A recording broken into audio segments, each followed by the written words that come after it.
Hello friends, வாங்க இன்றைக்கி mutton சால்னா எப்படி செய்யலான்னு பார்க்கலாம். இப்போது அதற்கு தேவையான பொருட்கள் என்னென்னு பார்க்கலாம். பூண்டு ஒரு 10 பல் எடுத்துக்கோங்க, இஞ்சி ஒரு துண்டு, பச்சை மிளகா ஒரு 8, தனியா ஒரு ஸ்பூன், கசகசா ஒரு 1.5 ஸ்பூன் எடுத்துக்கோங்க. தேங்காய் ஒரு 1/4 கப்பு துருவின தேங்காய். இப்போது ஒரு பெரிய வெங்காயம் இந்த மாதிரி சின்ன சின்னதாக கட் பண்ணி வச்சுக்கோங்க. 2 ஏலக்காய், 4 கிராம்பு, சிறிதளவு பட்டை, கருவேப்பிலை சிறிதளவு, கொத்தமல்லி தழை சிறிதளவு. இது ஒரு பக்கம் எடுத்து வச்சுருங்க ஃப்ரெண்ட்ஸ். Mutton 1/2 kilo. இப்போ நம்ம எடுத்து வச்சுருக்கிற பூண்டு, இஞ்சி, பச்சை மிளகா, கசகசா தனியெல்லாம் நம்ம மிக்ஸி ஜாரில் போட்டு அரைச்சி எடுத்துக்கலாம். அதுலேயே தேங்காயும் சேர்த்துக்கலாம்.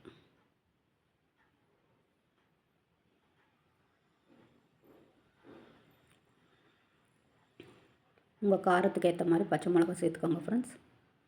இது எல்லாமே போட்டு நல்லா நைஸாக அரைச்சி எடுத்துக்கோங்க.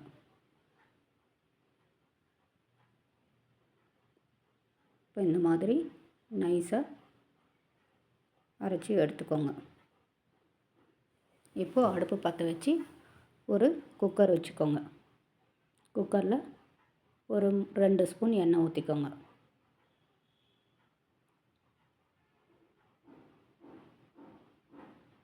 எண்ணெய் காஞ்சதும் அதில் ஒரு பட்டை, கிராம்பு 4, ஏலக்காய் 2 சேர்த்துக்கோங்க. அதிலே 4 வரமிளகாவும் சேர்த்துக்கோங்க. அது நல்லா வறுபட்டதும் நாம் வறுத்து வச்சுருக்கிற வெங்காயத்தை சேர்த்துக்கலாம்.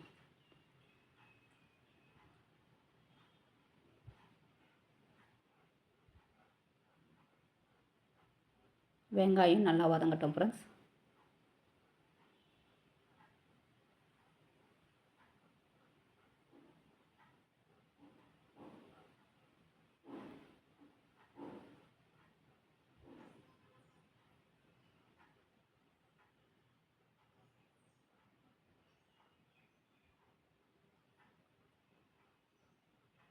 வெங்காயம் நல்லா வதங்கிடுச்சு ஃப்ரெண்ட்ஸ். நம்ம அரைச்சி வச்சுருக்கிற தேங்காய், கசகசம் எல்லாம் இதில் சேர்த்துக்கலாம். நல்லா கலக்கி விட்டுருங்க.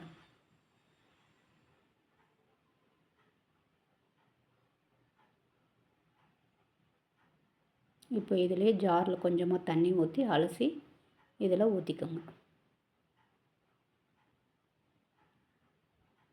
இது மாதிரி நல்லா கலக்கி விட்டுருங்க ஃப்ரெண்ட்ஸ்.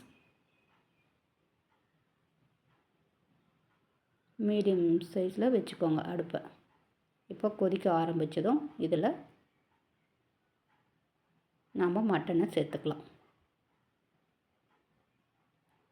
மட்டனை நல்லா கழுவி சேர்த்துக்கோங்க.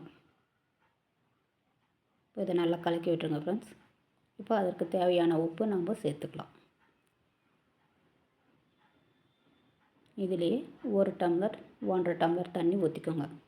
இந்த குழம்பு வந்து தண்ணியாக இருந்தால் தான் நல்லாயிருக்கும். இட்லி, தோசை, பரோட்டா எல்லாத்துக்குமே ரொம்ப நல்லாயிருக்கும் ஃப்ரெண்ட்ஸ். இதுக்கு தக்காளி நம்ம சேர்க்க வேண்டியதில்லை.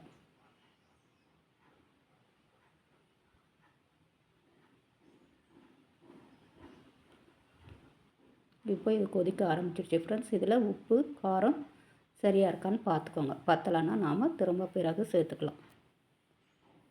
நீங்கள் மட்டன் வேக வைக்க எத்தனை விசில் குக்கரை தாண்டி பார்த்தலாம் ஃப்ரெண்ட்ஸ். இந்த மாதிரி வச்சு எடுத்துக்கோங்க. இப்போ மட்டன் இந்த மாதிரி தண்ணியாக தான் இருக்கும் ஃப்ரெண்ட்ஸ். இப்போ இதை நல்லா கலக்கி விட்டுருங்க. இப்போ மட்டன் வெந்துடுச்சா பார்த்துக்கோங்க. வேகலைன்னா திரும்ப வேக வச்சு எடுத்துக்கோங்க. இப்போது இதுலேயே அதே குக்கரை அப்படியே வச்சு அடுப்பை பற்ற வச்சுக்கலாம். இதுலேயே கரம் மசாலா ஒரு ஸ்பூன் கரம் மசாலா சேர்த்துக்கலாம். இதுலேயே கொத்தமல்லியும் கருவேப்பிலையும் நம்ம காரம் பத்தலைன்னா மிளகாத்தூளும் சிறிதளவு ஒரு 1/4 ஸ்பூன் நீங்கள் சேர்த்துக்கலாம். உங்களுக்கு உப்பு பத்தலைன்னா கூட உப்பு சேர்த்துக்கோங்க ஃப்ரெண்ட்ஸ். கருவேப்பிலை இதெல்லாம் போட்டு இதை நல்லா கலக்கி விட்டுக்கோங்க. கலக்கி விட்டுருங்க. ஒரு 5 நிமிஷம் நல்லா கொதிக்கட்டும்.